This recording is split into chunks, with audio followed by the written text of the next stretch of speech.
Dopo aver commentato gli eventi della battaglia di U'ad, che causarono una perdita di manodopera e una perdita finanziaria per i musulmani, Allah, l'Eccelso, ammonisce la comunità musulmana a evitare di avere a che fare con l'usura. Capitolo 3 Ale Imran, versetto 130. O voi che credete, non consumate l'usura, raddoppiatela e moltiplicatela, ma temete Allah affinché possiate prosperare. Quando Allah, l'Eccelso, chiama i credenti nel Sacro Corano, la sua chiamata è spesso legata alla concretizzazione della loro dichiarazione di fede verbale. Questo perché una dichiarazione di fede verbale senza azioni ha ben poco valore nell'Islam. Le azioni sono la prova e l'evidenza che si è tenuti a ottenere per ottenere ricompensa e misericordia in entrambi i mondi. Proprio come un albero da frutto è utile solo quando produce frutti, allo stesso modo la fede è utile solo quando produce buone azioni. In questo caso, Allah, l'Eccelso, mette in guardia i musulmani dal trattare con l'usura, poiché causa solo instabilità finanziaria per una società. L'interesse finanziario indica l'importo che un creditore riceve da un debitore a un tasso di interesse fisso. Al tempo della rivelazione del Sacro Corano, venivano praticate molte forme di transazioni su interessi.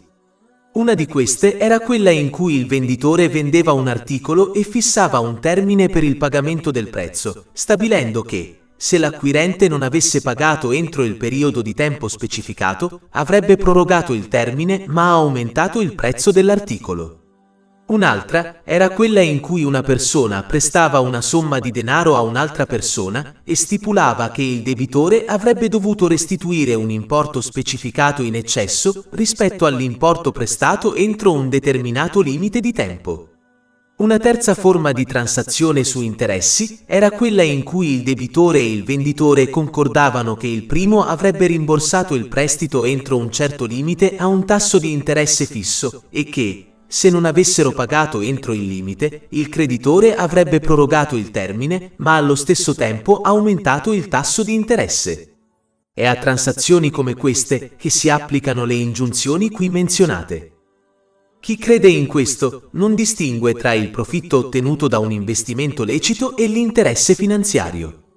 A causa di questa confusione, alcuni sostengono che, se il profitto sul denaro investito in un'impresa è lecito, perché il profitto realizzato con un prestito dovrebbe essere considerato illecito? Sostengono che, invece di investire il proprio patrimonio, lo si presta a qualcuno che a sua volta ne ricava un profitto. In tali circostanze, perché il mutuatario non dovrebbe pagare al creditore una parte del profitto? Non riconoscono che nessuna impresa commerciale è immune da rischi. Nessuna impresa offre una garanzia assoluta di profitto. Pertanto, non è giusto che il finanziatore debba essere considerato l'unico avente diritto a un profitto a tasso fisso in ogni circostanza e debba essere tutelato da qualsiasi rischio di perdita. Non è ingiustizia che coloro che dedicano le proprie risorse non abbiano la garanzia di un profitto a tasso fisso, mentre coloro che prestano il proprio patrimonio sono pienamente tutelati da tutti i rischi di perdita e hanno la garanzia di un profitto a tasso fisso. In una normale transazione legale, un acquirente trae un vantaggio da un bene acquistato da un venditore. Il venditore riceve un compenso per lo sforzo e il tempo impiegati nella realizzazione del bene. Nelle transazioni basate su interessi, invece, lo scambio di benefici non avviene in modo equo. La parte che riceve gli interessi riceve un importo fisso come pagamento per il prestito concesso e quindi il suo guadagno è garantito. L'altra parte può utilizzare i fondi prestati, ma non sempre ne trae profitto. Se tale persona spende i fondi presi in prestito per un bisogno, non ci sarà alcun profitto. Anche se i fondi vengono investiti, si corre il rischio di realizzare un profitto o di subire una perdita. Pertanto, una transazione basata su interessi causa o una perdita da una parte e un profitto dall'altra, oppure un profitto certo e fisso da una parte e un profitto incerto dall'altra. Pertanto, il commercio lecito non equivale all'interesse finanziario. Inoltre, l'onere degli interessi rende estremamente difficile per i debitori rimborsare il prestito. Potrebbero persino dover ricorrere a un'altra fonte per estinguere il prestito originale e gli interessi. A causa del meccanismo degli interessi, l'importo dovuto rimane spesso insoluto anche dopo aver estinto il prestito. Questa pressione finanziaria può impedire alle persone di ottenere il necessario per vivere e per le loro famiglie. Questo stress può portare a molti problemi fisici e mentali. In definitiva, in questo tipo di sistema solo i ricchi diventano più ricchi, mentre i poveri diventano più poveri. Anche se gestire interessi finanziari può apparentemente far sembrare che una persona acquisisca ricchezza, in realtà ciò causa solo una perdita complessiva. Questa perdita può assumere molte forme. Ad esempio, può portare alla perdita di buoni e leciti affari che avrebbe potuto ottenere se si fosse astenuto dal gestire interessi finanziari. Allah, l'eccelso, può indurli a usare la loro ricchezza in modi che non gradiscono.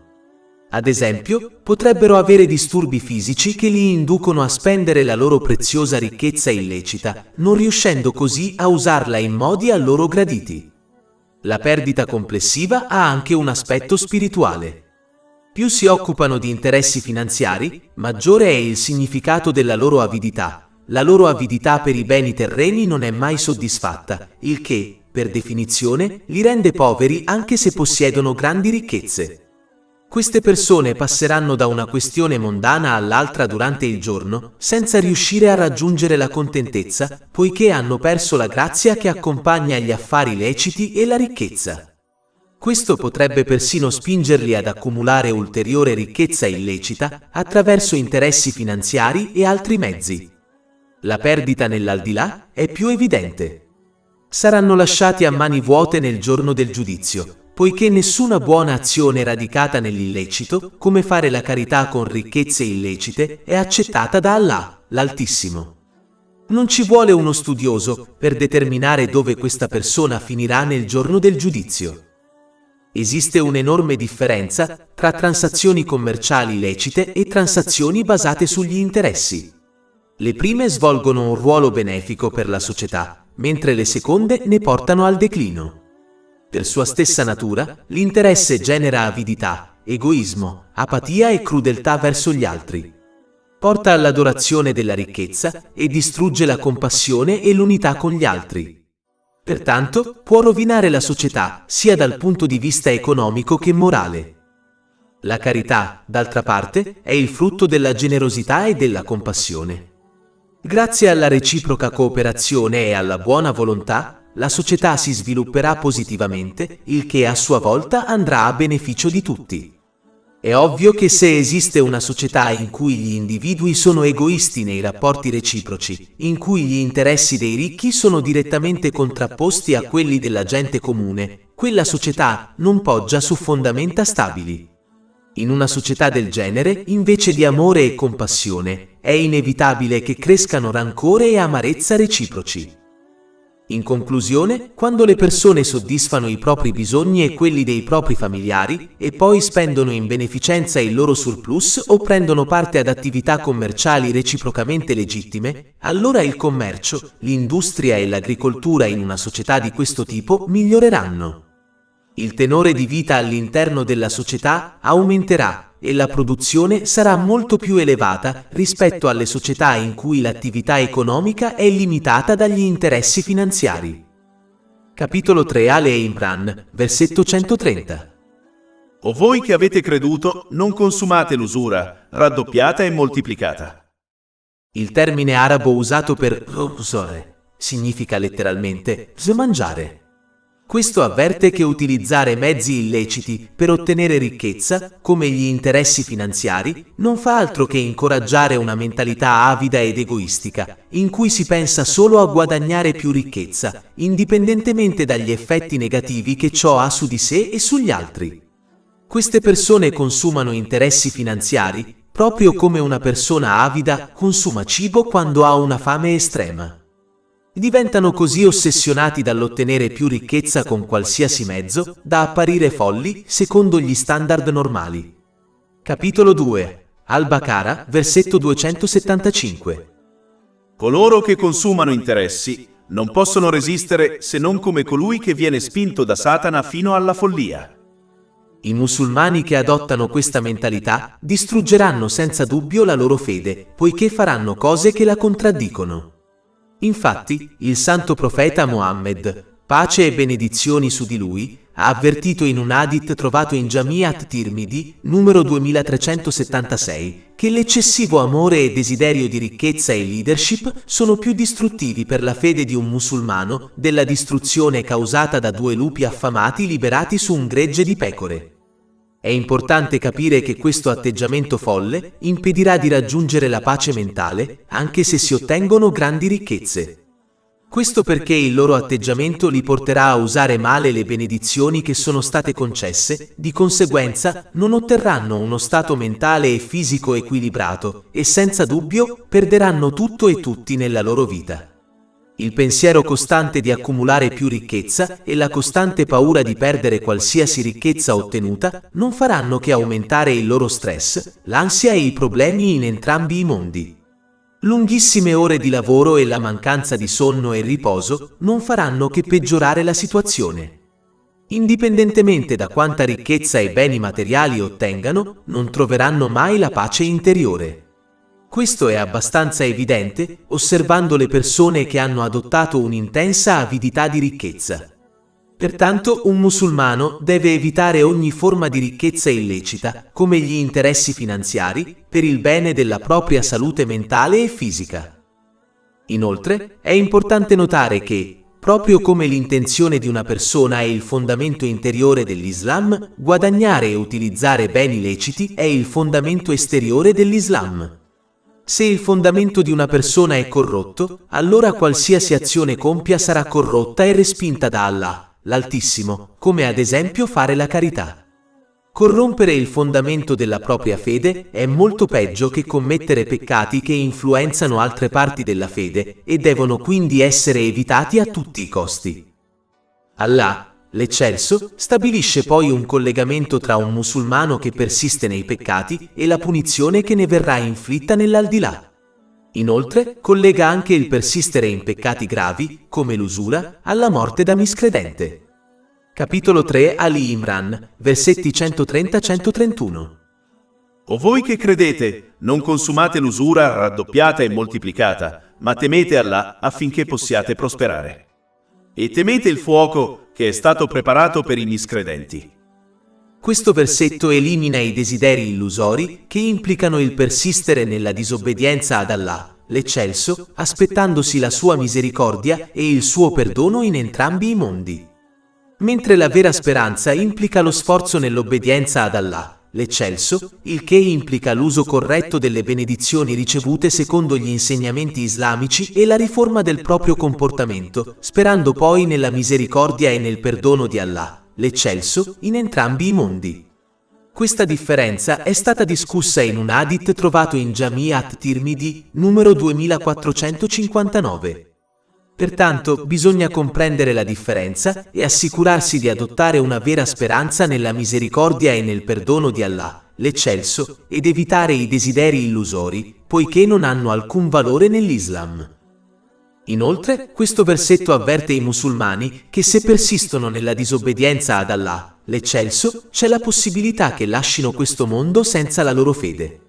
Questo perché una dichiarazione verbale di fede ha valore solo quando la si attua obbedendo concretamente ad Allah, l'Eccelso. È fondamentale comprendere che la fede è come una pianta che deve essere nutrita con atti di obbedienza per prosperare e sopravvivere. Allo stesso modo in cui una pianta che non riesce a ottenere nutrimento, come la luce del sole, muore, così può morire la fede di una persona che non riesce a nutrirla con atti di obbedienza. Questa è la perdita più grande. Bisogna quindi evitare questo esito, temendo le conseguenze dei propri peccati. Capitolo 3 Ale Imran, versetto 131. E temete il fuoco che è stato preparato per i miscredenti. In generale, poiché l'intera creazione appartiene ed è sotto il completo controllo e la giurisdizione di Allah, l'Eccelso, una persona non ha altra scelta che conformarsi alle sue regole. Proprio come una persona andrà incontro a problemi se non rispetta le regole stabilite dal governo di un determinato paese, così andrà incontro a problemi in entrambi i mondi se non rispetta le regole del padrone dell'universo. Una persona può essere in grado di lasciare un paese se non è soddisfatta delle sue regole, ma non sarà in grado di fuggire in un luogo dove le regole e la giurisdizione di Allah, l'Eccelso, non si applicano. Una persona può essere in grado di cambiare le regole della propria società, ma non sarà mai in grado di cambiare le regole di Allah, l'Eccelso. Inoltre, proprio come una persona che possiede una casa decide le regole della casa, anche se altre persone si oppongono a queste regole, allo stesso modo l'universo appartiene ad Allah, l'Eccelso, e quindi solo Lui decide le regole di questo universo, che le persone apprezzino o no queste regole. Pertanto, è necessario rispettare queste regole per il proprio bene. Chi comprende questo fatto rispetterà le regole di Allah, l'Eccelso, e si impegnerà a obbedirgli, utilizzando le benedizioni che gli sono state concesse in modi a lui graditi, come delineato nel Sacro Corano e nelle tradizioni del Santo Profeta Mohammed, pace e benedizioni su di lui. Una persona può sforzarsi di apprendere la saggezza dietro i comandamenti e i divieti di Allah, l'Eccelso, in modo da comprendere come siano di beneficio per sé e per la società in generale e come conducano alla pace della mente e del corpo in entrambi i mondi, oppure può adorare i propri desideri e rifiutare gli insegnamenti dell'Islam. Ma chi non rispetta le regole islamiche dovrebbe prepararsi ad affrontare le conseguenze della propria scelta in entrambi i mondi, e nessuna obiezione, protesta o lamentela lo salverà. Capitolo 18 Al-Kahf, versetto 29. E di, la verità proviene dal tuo Signore. Chi vuole creda e chi vuole neghi. In verità abbiamo preparato per gli ingiusti un fuoco le cui mura li avvolgeranno. E se chiederanno sollievo, saranno consolati con acqua come olio torbido, che scotta i loro volti. Brutta è la bevanda e cattivo è il luogo del riposo. Bisogna quindi evitare di abusare delle benedizioni concesse, poiché ciò porta a punizioni in entrambi i mondi. In questo mondo, i beni terreni ottenuti disobbedendo ad Allah, l'Eccelso, diventeranno fonte di stress, problemi e difficoltà, anche se si possiedono beni materiali, poiché non si può sfuggire al potere e al controllo di Allah, l'Eccelso. Capitolo 53, An-Naim, versetto 43. E che è Lui che fa ridere e piangere. Inoltre, chi abusa delle benedizioni che gli sono state concesse otterrà uno stato mentale e fisico squilibrato e perderà tutto e tutti nella propria vita. Ciò aumenterà lo stress e i problemi in entrambi i mondi. Inoltre, poiché questo comportamento impedisce loro di prepararsi adeguatamente alla loro responsabilità nel giorno del giudizio, la punizione che affronteranno nell'aldilà sarà più evidente e di gran lunga peggiore di quella di questo mondo. Capitolo 3 Ali Imran, versetto 131. E temete il fuoco che è stato preparato per i miscredenti.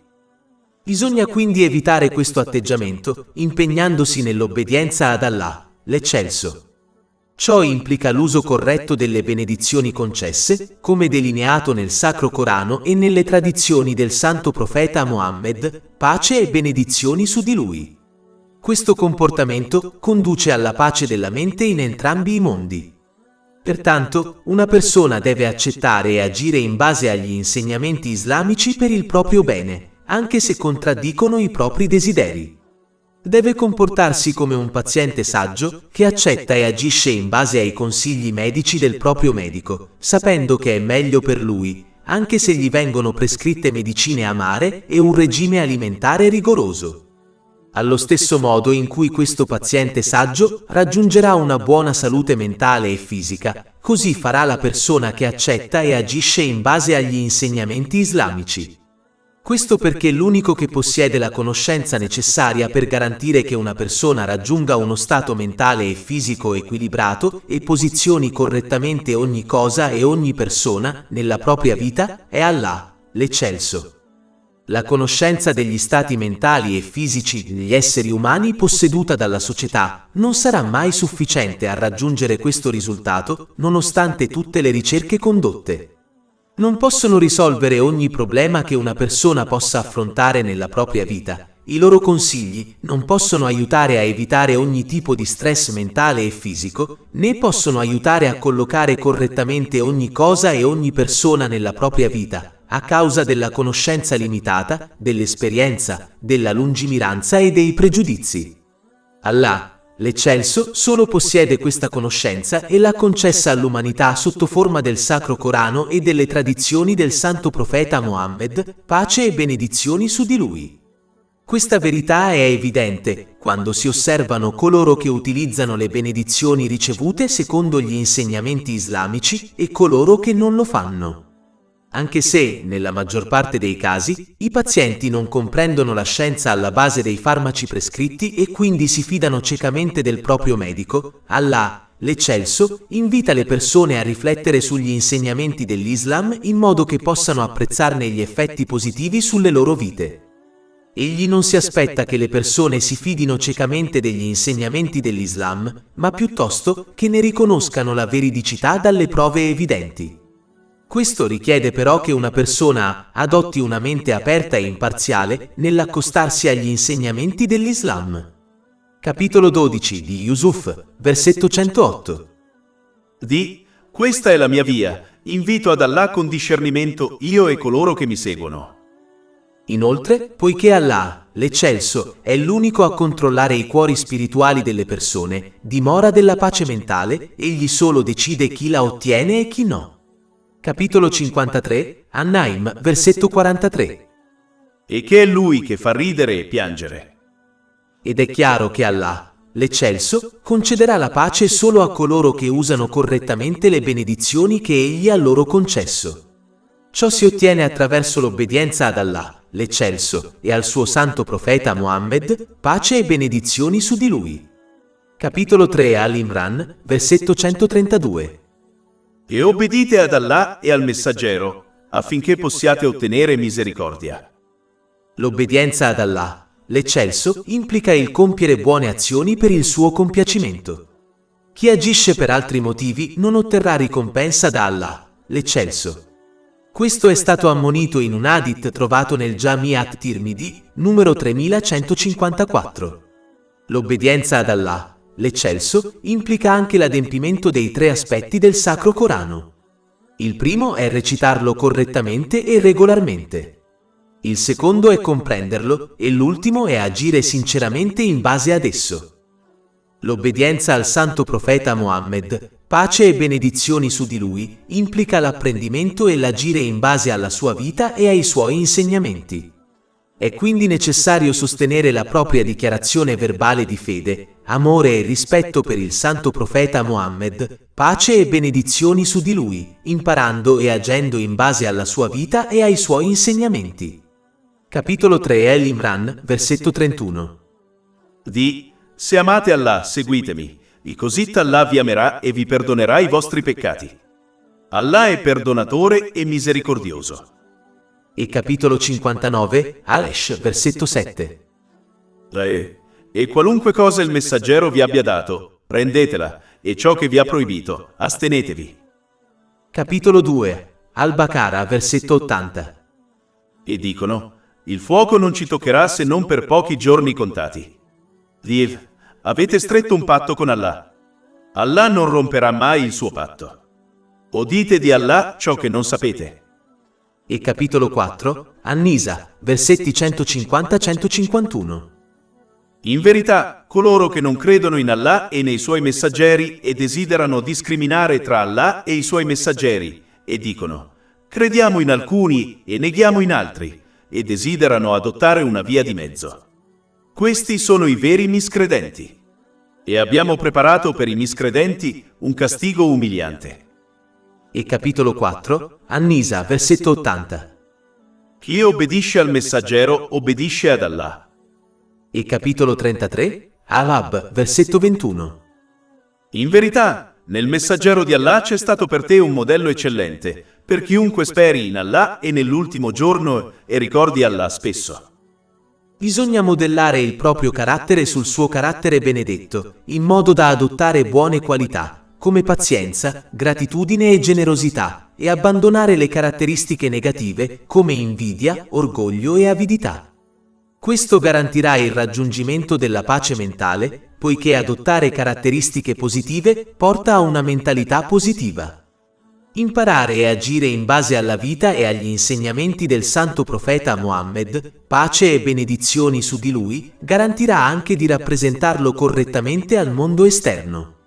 Chi non lo fa, inevitabilmente lo traviserà e quindi impedirà ai non musulmani e agli altri musulmani di apprendere e agire secondo gli insegnamenti islamici. Travisarlo porterà anche il mondo esterno a criticare il santo profeta Mohammed, pace e benedizioni su di lui, quando osserverà il cattivo comportamento dei musulmani. Questo è qualcosa di cui ogni musulmano dovrà rispondere, poiché è suo dovere rappresentare correttamente Allah, l'Eccelso, e il suo santo profeta Mohammed, pace e benedizioni su di lui, al mondo esterno.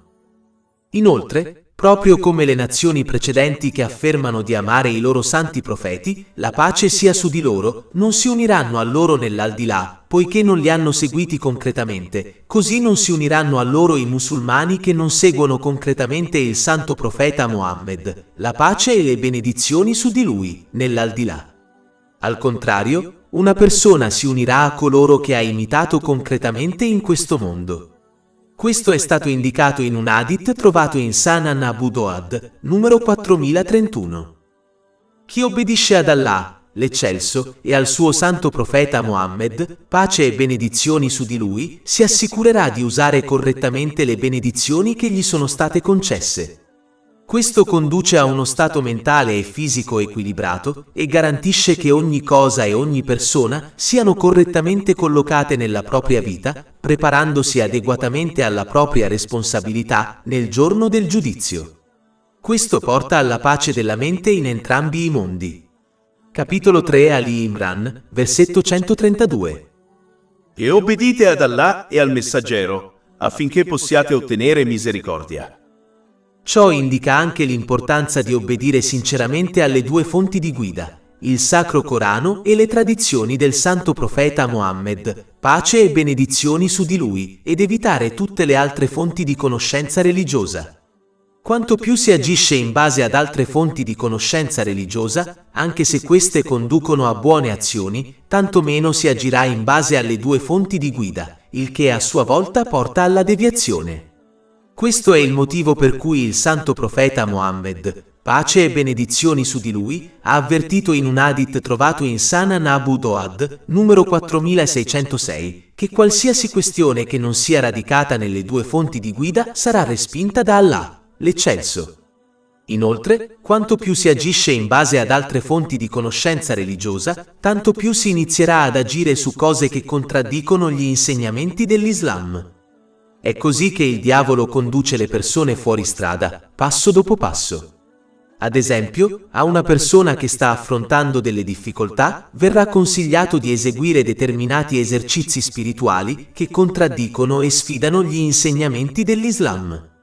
Poiché questa persona è ignorante e ha l'abitudine di agire basandosi su altre fonti di conoscenza religiosa, cadrà facilmente in questa trappola e inizierà a compiere esercizi spirituali che sfidano direttamente gli insegnamenti dell'Islam. Inizierà persino a credere cose su Allah, l'Eccelso e l'universo che contraddicono anche gli insegnamenti dell'Islam, come credere che persone o creature soprannaturali possano controllare il loro destino, poiché la loro conoscenza proviene da altre fonti rispetto alle due fonti di guida. Alcune di queste pratiche e credenze errate sono palesemente frutto di miscredenza, come la pratica della magia nera. Capitolo 2 Al-Baqarah, versetto 102. Non fu Salomone a non credere, ma i diavoli a non credere, insegnando alla gente la magia e ciò che era stato rivelato ai due angeli a Babilonia, Harut e Marut. Ma essi che due angeli non insegnano a nessuno, a meno che non dicano: siamo una tentazione, quindi non essere incredulo praticando la magia. Quindi un musulmano può perdere la propria fede senza nemmeno rendersene conto, poiché ha l'abitudine di agire basandosi su altre fonti di conoscenza religiosa. Ecco perché agire su innovazioni religiose che non sono radicate nelle due fonti di guida equivale a seguire le orme del diavolo. Capitolo 2 Al-Baqarah, versetto 208. O voi che credete, entrate nell'Islam completamente che perfettamente e non seguite le orme di Satana. In verità, egli è per voi un nemico dichiarato. Nei versetti seguenti, Allah, l'Eccelso, spiega alcuni aspetti della sua obbedienza e dell'obbedienza del suo santo profeta Mohammed, pace e benedizioni su di lui. Capitolo 3 Ali Imran, versetto 133. E affrettatevi a ottenere il perdono del vostro Signore. Poiché Allah, l'Eccelso, non esige la perfezione dalle persone, assicura che le porte del pentimento e della riforma siano sempre aperte. Ma una persona deve approfittare del tempo che le è stato concesso e non tardare a correggere le proprie intenzioni, parole e azioni, poiché la fine della propria vita è sconosciuta e spesso avviene inaspettatamente. Inoltre, il pentimento dei peccati non è accettato al momento della morte. Capitolo 4 An-Nisa, versetti 17-18. Il pentimento accettato da Allah è solo per coloro che commettono il male per ignoranza, cioè quando perdono il controllo delle emozioni e poi si pentono subito dopo. Sono coloro a cui Allah si rivolgerà con perdono, e Allah è sapiente e saggio. Ma il pentimento non è accettato per coloro che continuano a commettere cattive azioni finché, quando giunge la morte, uno di loro dice: «In verità, ora mi sono pentito», né per coloro che muoiono mentre sono miscredenti. Per loro abbiamo preparato un castigo doloroso. Il pentimento sincero implica il sentirsi in colpa, il cercare il perdono di Allah, l'Altissimo, e di chiunque abbia subito un torto, purché ciò non porti a ulteriori problemi. Bisogna promettere sinceramente di non commettere più lo stesso peccato o uno simile, e di risarcire qualsiasi diritto violato nei confronti di Allah, l'Altissimo e delle persone. Il pentimento sincero impedisce di persistere nello stesso peccato o in uno simile e incoraggia a utilizzare correttamente le benedizioni concesse, come delineato negli insegnamenti islamici. Pertanto, garantirà la pace della mente in entrambi i mondi, raggiungendo uno stato mentale e fisico equilibrato e collocando correttamente ogni cosa e ogni persona nella propria vita, preparandosi adeguatamente alla responsabilità nel giorno del giudizio. Questo atteggiamento è il fondamento della rettitudine menzionata nei versetti principali in discussione. Capitolo 3 Ali Imran, versetto 133. E affrettatevi al perdono del vostro Signore e al giardino, cioè il paradiso, vasto come i cieli e la terra, preparato per i timorati. Allah, l'Eccelso, evidenzia poi ulteriormente alcune delle caratteristiche della rettitudine. È importante notare che questo indica ulteriormente che la dichiarazione verbale di fede nell'Islam non è sufficiente finché non la si supporta con azioni pratiche di obbedienza e rettitudine. Capitolo 3 Ali Imran, versetto 134. Coloro che spendono per la causa di Allah nei momenti facili e difficili. Ciò implica l'uso delle benedizioni che ci sono state concesse, come la nostra energia, il nostro tempo e la nostra ricchezza, in modi graditi ad Allah, l'Eccelso, come delineato nel Sacro Corano e nelle tradizioni del Santo Profeta Mohammed, pace e benedizioni su di lui. Per adottare l'atteggiamento corretto che ci permetta di persistere in questo comportamento sia nei momenti facili che in quelli difficili, è necessario adottare gratitudine e pazienza. La gratitudine incoraggerà a obbedire ad Allah, l'Eccelso, nei momenti facili, e la pazienza incoraggerà a obbedire ad Allah, l'Eccelso, nei momenti difficili. La gratitudine nelle proprie intenzioni implica l'agire solo per compiacere Allah, l'Eccelso. La gratitudine nelle proprie parole implica il dire ciò che è buono o il rimanere in silenzio. E la gratitudine nelle proprie azioni implica l'uso delle benedizioni che ci sono state concesse in modi graditi ad Allah, l'Eccelso, come delineato nel Sacro Corano e nelle tradizioni del Santo Profeta Mohammed, pace e benedizioni su di lui. Inoltre, la pazienza implica l'evitare di lamentarsi delle proprie parole o azioni e rimanere saldi nell'obbedienza ad Allah, l'Eccelso, credendo che egli scelga solo ciò che è meglio per loro, anche se questo non è ovvio per loro. Capitolo 2 Al-Baqara, versetto 216. Ma forse odiate una cosa ed è un bene per voi, e forse amate una cosa ed è un male per voi. E Allah sa, mentre voi non sapete.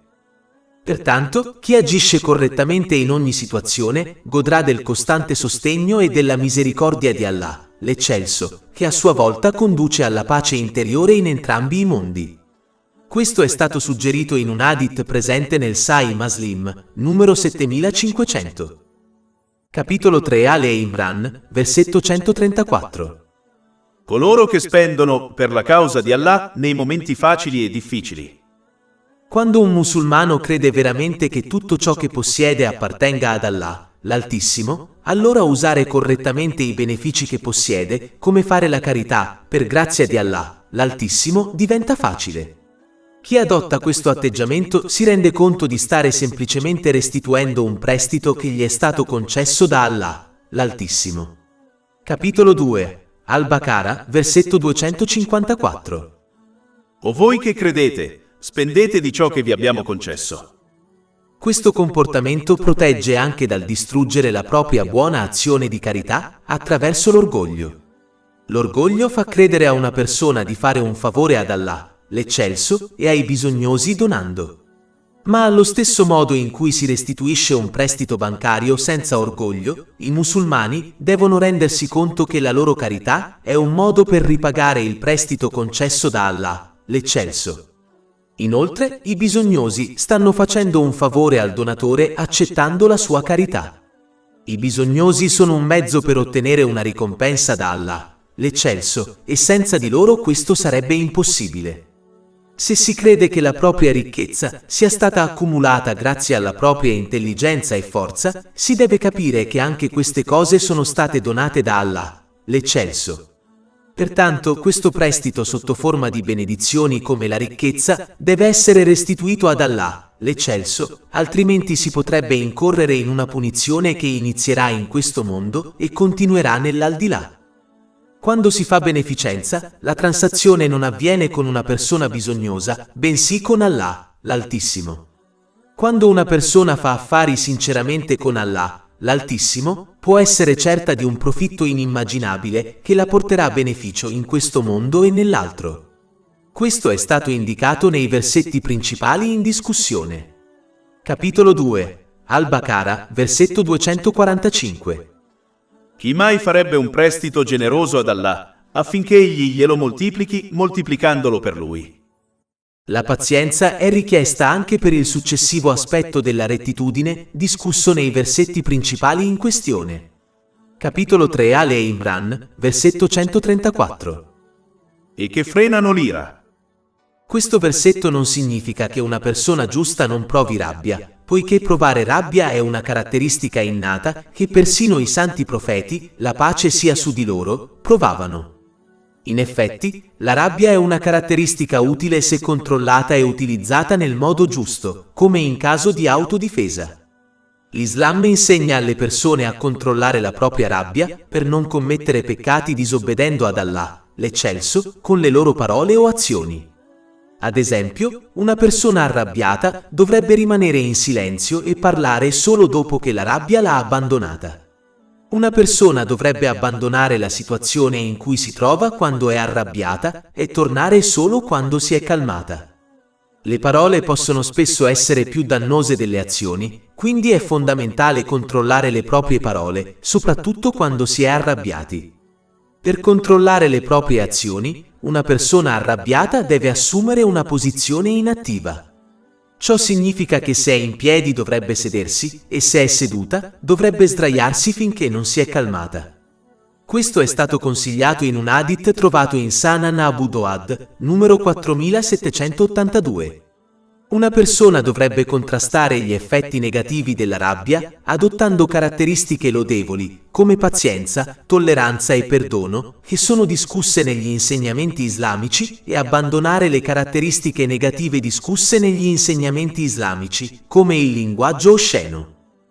Capitolo 3 Ale Imran, versetto 134. E che frenano l'ira e perdonano il popolo.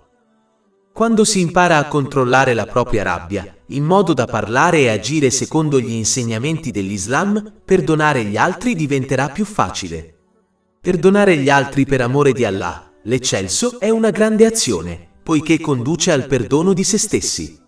Capitolo 24 di An-Nur, versetto 22. E che perdonino e passino sopra. Non vorreste che Allah vi perdonasse?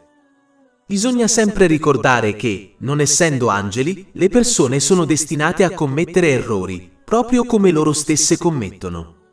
E proprio come desiderano che Allah, l'Eccelso, e gli altri perdonino i loro errori, dovrebbero imparare a perdonare anche gli errori degli altri. È comprensibile che una persona possa avere difficoltà a perdonare un'altra persona per una questione che è in corso, come diventare disabile dopo un incidente stradale. Se si impegna a perdonare anche in questo caso, la ricompensa sarà maggiore. Ma nei casi in cui il torto fatto a qualcuno non è continuo, si dovrebbe perdonare gli altri e non serbare rancore. Chi serba rancore dovrebbe temere che Allah, l'Eccelso, esaminerà le sue azioni nel giorno del giudizio, proprio come lui ha esaminato e tenuto per sé gli errori delle persone in questo mondo. Chi le cui azioni saranno esaminate nel giorno del giudizio sarà punito. Ciò è stato confermato in un hadith presente nel Sahih Bukhari, numero 103. Infine, è importante notare che perdonare gli altri include adottare misure per proteggersi dal danno altrui, affinché la storia non si ripeta. Pazienza e perdono non implicano l'adozione di un atteggiamento passivo, in cui si permette agli altri di fare del male e si trascura di adottare misure per proteggersi da ulteriori danni. Questo atteggiamento passivo non ha nulla a che fare con gli insegnamenti dell'Islam.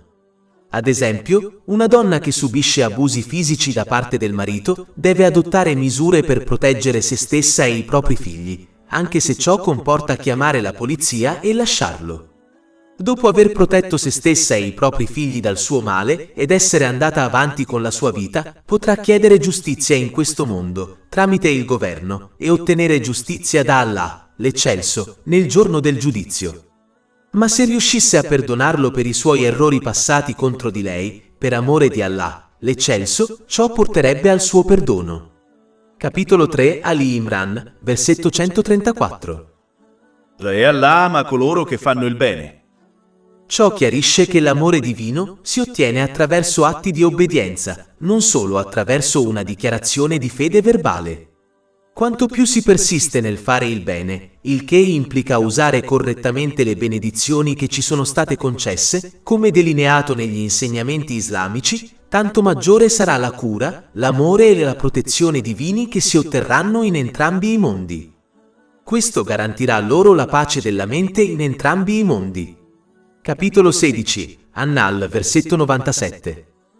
Chiunque compia il bene, uomo o donna, mentre è credente, certamente gli faremo vivere una bella vita e certamente daremo loro la ricompensa nell'aldilà in base alle loro migliori azioni. Ma è importante notare che l'amore e la cura divini non significano che tutte le suppliche e i desideri saranno esauditi in questo mondo o che si eviteranno le difficoltà. Significano che Allah, l'Eccelso, concederà loro la pace interiore in ogni situazione che affronteranno, che si tratti di momenti facili o difficili, purché rimangano saldi nella sua obbedienza. Capitolo 3, Ali Imran, versetto 134. E Allah ama coloro che fanno il bene. Inoltre, poiché non è stato posto alcun limite al fare del bene, le persone non hanno scuse. Fare del bene implica usare correttamente le benedizioni che ci sono state concesse, come delineato negli insegnamenti islamici, e può quindi essere raggiunto da chiunque, indipendentemente da quanto Allah, l'Altissimo, abbia concesso loro beni terreni. Capitolo 3, Ali Imran, versetto 135.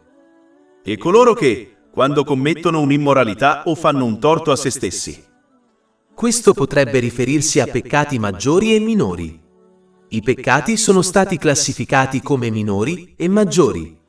Molte cose sono state discusse per classificare i peccati maggiori e minori. Ad esempio, qualsiasi peccato che il governo islamico punirà è definito un peccato maggiore. E qualsiasi peccato che sia stato collegato all'inferno, all'ira o alla maledizione di Allah, l'Eccelso, è considerato un peccato maggiore. Inoltre, persistere in peccati minori può anche farli diventare peccati maggiori. I peccati maggiori sono perdonati solo con sincero pentimento, mentre i peccati minori possono essere cancellati evitando i peccati maggiori e compiendo azioni giuste. Capitolo 4, Annisa, versetto 31. Se evitate i peccati più gravi che vi sono proibiti, vi toglieremo i peccati più piccoli. Gli insegnamenti islamici hanno intenzionalmente evitato di elencare peccati gravi e minori, in modo che i musulmani rimangano vigili, dando per scontato che qualsiasi peccato commettano possa essere considerato grave. Se un elenco fosse concesso alle persone, molte di loro persisterebbero senza dubbio nei peccati minori, credendoli insignificanti. Capitolo 3 Ale Imran, versetto 135. E coloro che, quando commettono un'immoralità o fanno un torto a se stessi. Questo indica anche che quando si commette un peccato, in realtà si sta solo facendo un torto a se stessi, anche se questo non è ovvio. L'infinito status di Allah, l'eccelso, non cambia se si obbedisce a Lui o no. Inoltre, più si abusa delle benedizioni concesse, più si squilibrerà il proprio stato mentale e fisico, più si perderà tutto e tutti nella propria vita e meno ci si preparerà concretamente alla responsabilità nel giorno del giudizio. Questo causerà solo stress, problemi e difficoltà in entrambi i mondi, anche se si godono i lussi mondani. Capitolo 9. At-Toba, versetto 82. Lasciateli dunque ridere un po' e poi piangere molto, come ricompensa per ciò che hanno guadagnato. Capitolo 20 Taga, versetti 124-126. E chiunque si allontana dal mio ricordo avrà una vita triste, cioè difficile, e lo raduneremo, cioè lo risusciteremo cieco nel giorno della resurrezione. Egli dirà: mio Signore, perché mi hai risuscitato cieco mentre che una volta che vedevo? Allah dirà: così vi giunsero i nostri segni e li dimenticaste, cioè li ignoraste, e così sarete dimenticati oggi. Inoltre, quando qualcuno commette un torto verso un'altra persona, dovrà affrontare la giustizia se non viene perdonato dalla vittima. Nell'aldilà, sarà costretto a donare le sue buone azioni alle vittime e, se necessario, si prenderà i peccati di queste ultime fino a quando non sarà fatta giustizia. Questo potrebbe causare la sventura del trasgressore all'inferno. Questo è stato ammonito in un hadith trovato nel Sahih Muslim, numero 6579. Pertanto, bisogna evitare di commettere peccati per il proprio bene, che ciò implichi la violazione dei diritti di Allah, dell'Altissimo o delle persone. Capitolo 3 Ale Imran, versetto 135. E coloro che, quando commettono un'immoralità o fanno torto a se stessi con la trasgressione, si ricordano di Allah e cercano perdono per i loro peccati. E chi può perdonare i peccati se non Allah? E che non persistono in ciò che hanno fatto pur sapendo. Come accennato in precedenza, Allah, l'eccelso, non esige la perfezione dalle persone. Si aspetta invece che si impegnino nella sua obbedienza e che, ogni volta che commettono un peccato, si pentano sinceramente e correggano il proprio comportamento. Il pentimento sincero implica il sentirsi in colpa, la ricerca del perdono di Allah, l'eccelso, e di chiunque abbia subito un torto, purché ciò non porti a ulteriori problemi. Bisogna promettere sinceramente di non commettere più lo stesso peccato o uno simile, e di risarcire qualsiasi diritto violato nei confronti di Allah, l'eccelso, e delle persone. Inoltre, questo versetto elimina il falso concetto di illusione, per cui si persiste nella disobbedienza ad Allah, l'eccelso, presumendo di ottenere la sua misericordia e il suo perdono.